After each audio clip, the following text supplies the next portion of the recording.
Our difficulty, as I said, is not about the ultimate future. Our difficulty is how to make the heterogeneous mess that we have today take a decision in common. नमस्कार। पिछले episode में हमने जाना था कि संविधान क्या है और संविधानवाद में क्या अंतर होता है।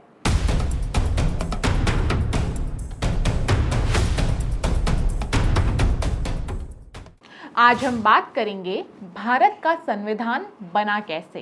बात शुरू होती है 1914 से, जब पहला विश्व युद्ध शुरू हुआ था। ब्रिटिश साम्राज्य ने भारत समेत अपने सभी उपनिवेशों से समर्थन मांगा।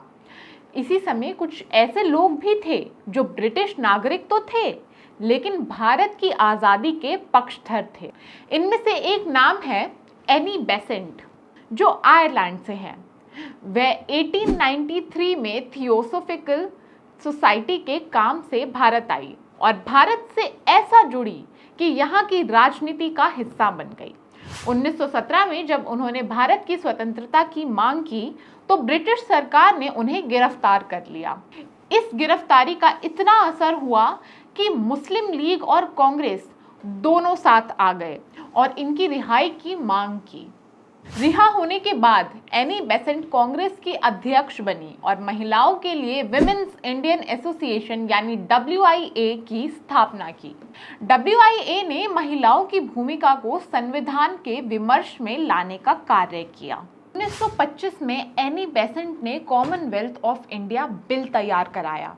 भारत में एक स्वतंत्र संविधान की मांग का ये पहला दस्तावेज था। इसके बाद आया 1928 नेहरू रिपोर्ट।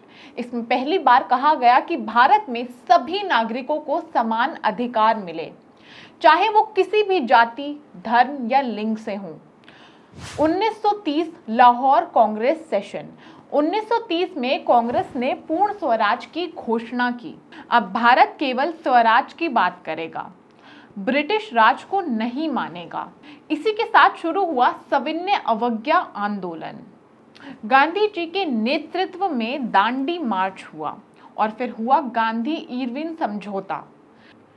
1935 में गवर्नमेंट ऑफ इंडिया एक्ट, इसमें पहली बार भारत को फेडरल सिस्टम की ओर ले जाया गया।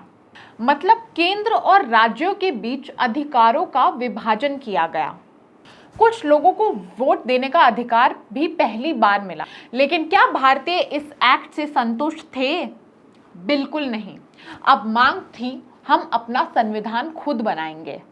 और यहीं से शुरू होती है संविधान सभा की कहानी, जो हम अगले एपिसोड में विस्तार से जानेंगे। धन्यवाद। द जेन्युइन न्यूज़, तथ्य से लेकर सत्य तक।